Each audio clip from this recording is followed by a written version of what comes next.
મિત્રો નમસ્કાર. બાનો વાડો એકમનો આપણે અભ્યાસ કરી રહ્યા છીએ. બા છે એમનું જીવન ભલે પિતાના અવસાનથી દુઃખી થયું હોય, પણ એમની ઉર્જાને એમણે એક એવા પરિવેશમાં લગાડી છે કે જે પ્રકૃતિ સાથે એનો તાદાત્મ્ય સ્થપાયો છે. અને એમના કારણે બાએ જે વાડો ઉછેર્યો છે એ વાડાની અંદર ફળ, ફૂલ, ઔષધિઓ, વનસ્પતિ, શાકભાજી આ બધા સાથેનો એમનો જે નાતો છે એ અતૂટ બંધાયો છે. અને એ નાતો કેવો છે તો કે એમના સંતાનોનો ઉછેર બાએ જે કર્યો હોય અને સંતાનો એમને વાલા હોય એટલા કરતાં પણ વિશેષ એ બાને વાલો વાડો છે.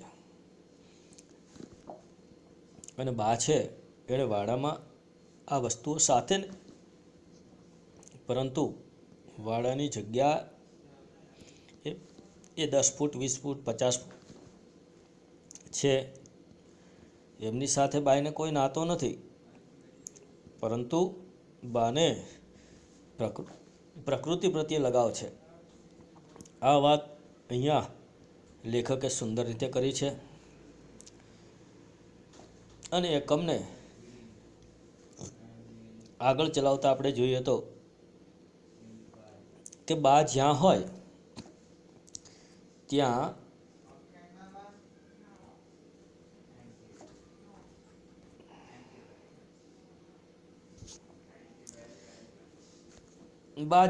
ત્યાં એની વાતો ચાલુ હોય તો વાતનો વિષય કયો હોય? વાડો જ હોય. સ્ત્રીઓ મળે, કોઈ સંબંધીઓ મળે, ઘરમાં વાતો થતી હોય તો બાની પાસે એ વિષય તો વાડો જ હોય. વાડામાં ઉગેલી અને હવે થનાર વનસ્પતિ વિશે પણ બધો નકશો એ બાની જીભના ટેરવે હોય. કઈ વનસ્પતિ વાડામાં ઉગેલી છે, હવે કઈ વનસ્પતિ બા ત્યાં વાવવાના છે, કયા ફળો આવશે, કયા ફૂલો, આ બધી જ વાત એ બાને મોઢે હોય. બા જ્યાં જાય ત્યાં તેની થેલીમાં વિવિધ ફૂલો, ફળો, એના બી મળે. બાની સાથે એ બાનો શોખ એ ફૂલ, છોડ, ફળ. તો બાની સાથે જે થેલી હોય એ થેલીમાં વિવિધ જાતના ફૂલો અને ફળોના બી મળે. ક્યાંકથી બા લાવે અને કોઈકને ખેરાત કરે એટલે કે બીજાને આપે. દાનમાં આપવું એને માટે ખેરાત શબ્દ છે, પણ બા બીજા કોઈને આપે. પોતાના દીકરાના ઘરે જો બાને 2-3 દિવસથી વધુ રહેવાનું થાય તો બા વાડા વિના જુરાપો અનુભવે. બાને જો પોતાના સંતાનને ઘેર જ 2-3 દિવસ રહેવાનું હોય અને એમાંય 2-3 દિવસ થઈ ગયા હોય તો બાને વાડા વિના ચેન ન પડે.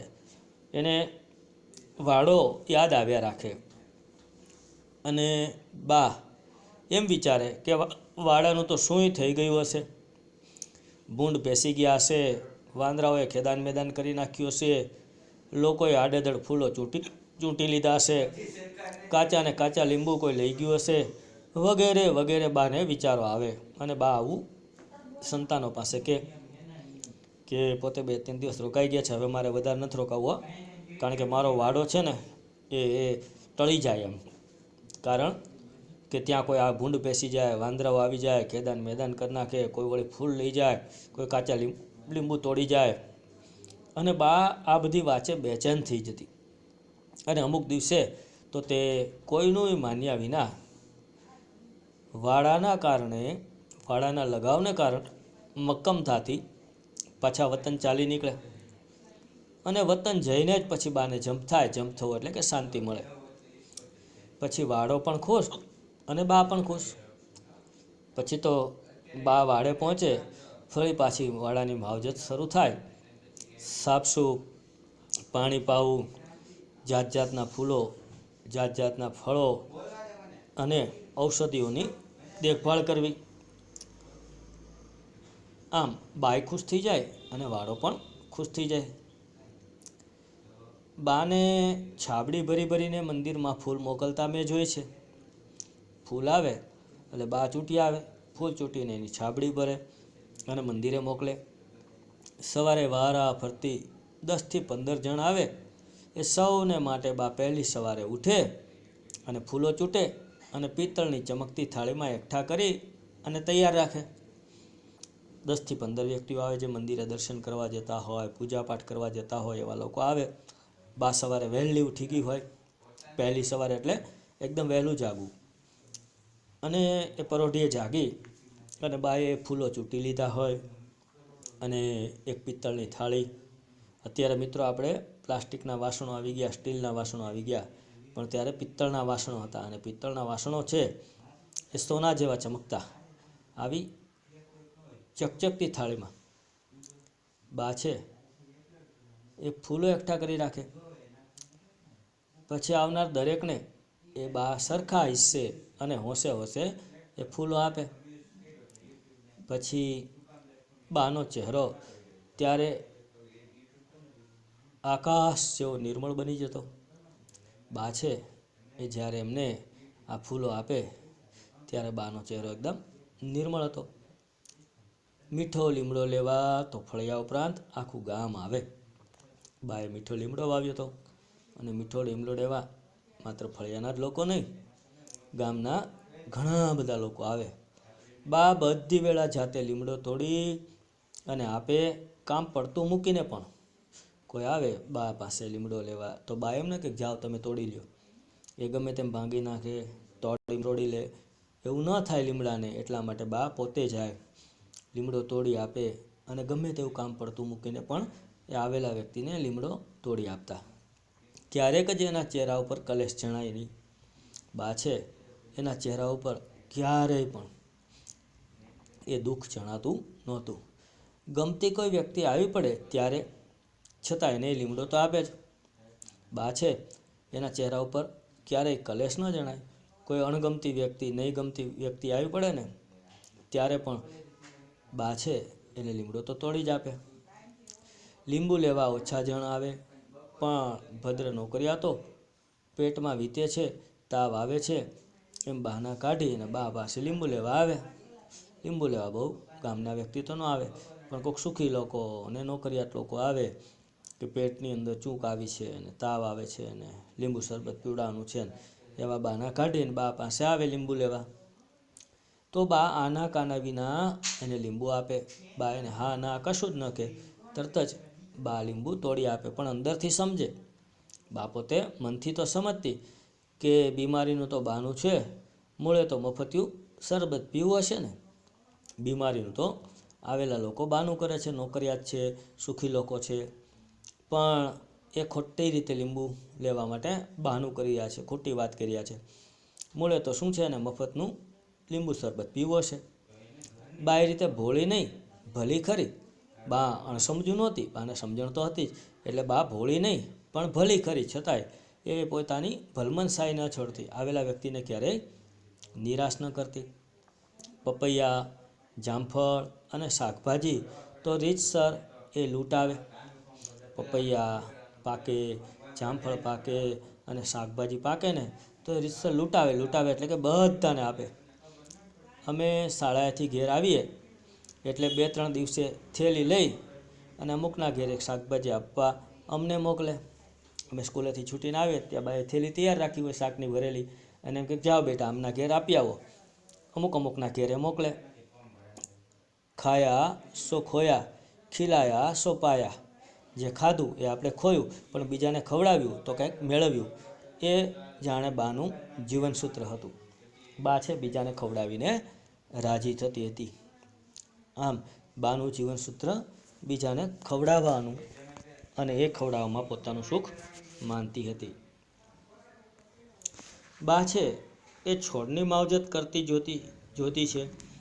બા છે એ છોડની માવજત કરતી જોવી એ પણ એક લહાવો છે. બા છોડને કેવી રીતે ઉછેરતી, એની માવજત કરતી, એ જોવું એક લાહો છે. નળ તો ગામડે ગામડે હમણાં થયા. પહેલાં તો કૂવેથી ચાકડી મારફતે પાણી ખેંચી લાવવું પડે, બા તે કરે. અત્યારે હવે નળ આવી ગયા ગામડામાં. પહેલાં ગામડામાં પાણીના નળ નહોતા. કૂવેથી પાણી સિંચવું પડે, સિંચીને પાણી લાવવું પડે, ખેંચીને ઉપાડીને, પણ છતાંય બા તો એ લાવે. એક એક છોડ ક્યારો તૃપ્ત ન થાય ત્યાં સુધી એ પાણી રેડે. એક એક છોડને પાણી પાય, જે ક્યારાઓ કર્યા હોય એમાં પાણી રેડે, અને ક્યાં સુધી? જ્યાં સુધી એ તૃપ્ત ન થાય, ધરાઈ ન જાય ત્યાં સુધી. એ છોડને જાણે ગોળ મારે, સવારે ઉઠીને ભેગું કરેલું છાણિયું ખાતર તરીકે વાપરે, લીંબુ વગેરેમાં ચામડાના ટુકડાઓ દાબે, દરેકને પૂરેપૂરી રોજે રોજ કાળજી લે. બા છે એ કેવી રીતે માવજત કરતી? તો કે પાણી પાય, પણ ખાલી પાણી પાય એટલું જ નહીં, એ છોડને જાતે એ ગોળ મારે. સવારે ઉઠીને જે છાણ ભેગું કર્યું હોય ને, એ છાણ એનો ઉપયોગ ખાતર તરીકે બા કરે. છાણિયું ખાતર, આપણે દેશી ખાતર જે કહેવાય ને, એ છાણનું બને. એ છાણિયું ખાતર લીંબુને ચામડાના ટુકડાઓથી દાબે. આમ દરેકની બા પૂરેપૂરી કાળજી લે. વાડાના વાતાવરણમાં એકાદ છોડમાં પણ ક્યાંક ફરક પડે તો બાને તેની તરત જ જાણ થઈ જાય. બા છે એ છોડનો એટલો બધો ખ્યાલ રાખે કે એકાદ છોડમાં જો ક્યાંય ફેર પડ્યો હોય ને જરામ તો બાને ખબર પડ્યા વિના રહે નહીં. બાને સાચે સાચ પામવી હોય તો વાડાની અડખે પડખે જ પામી શકાય. બાનું વ્યક્તિત્વ કેવું છે, બા શું છે, એનો જો સાચો ખ્યાલ મેળવવો હોય તો એ આપણને વાડાની અડખે પડખેથી જ મળે. એમ હું ખાતરીબંધ રીતે કહી શકું છું. લેખક એમ કહે છે, આ હું ખાલી ઉપજાવા ખાતર નથી કહેતો, પણ હું ખાતરીબંધ રીતે હું કહી શકું છું. બા છે એના માટે અહીંયા વચ્ચે વાત રહી ગઈ તમને કે છોડને જાણે ગોળ મારે. ગોળ શબ્દ તમારા માટે મને નવો લાગ્યો, વચ્ચે વાત અટકાવીને કહું છું. ગોળ મારે એટલે શું?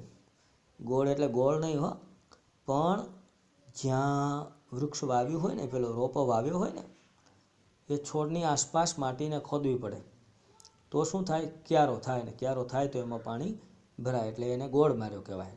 મેં વાતમાં વચ્ચે તમને સમજાવવાનું રહી ગયું, પણ ફરી પાછું યાદ આવ્યું એટલે તમને જણાવી દઉં. હવે બા છે એને સાચે સાચી પામવી હોય તો ક્યારે પામી શકાય? જ્યારે વાડાની અડખે પડખે હોય ને ત્યારે જ. બાની નજર વાડે વાડે હરણની જેમ ફરતી. બા છે એની નજર એ વાડા ઉપર હરણની જેમ મંડાણી હોય, પુષ્પે પુષ્પે પતંગિયાની જેમ, અને ફૂલે ફૂલે જેમ પતંગિયું છે એ એક એક ફૂલે બેસે, એમ બા એ પતંગિયાની જેમ એ વાડા ઉપર ઉડાઉડ કરતી. શાકને માંડવે તો ખિસકોલીની જેમ સરકતી રહેતી, અને જમીન ઉપરના છોડનું નિરીક્ષણ કરતી વેળાએ એ જ નજર વરસાદી ગાય બની જતી, અને ધીમેથી બધું જ ઝીણેરું તે જુએ.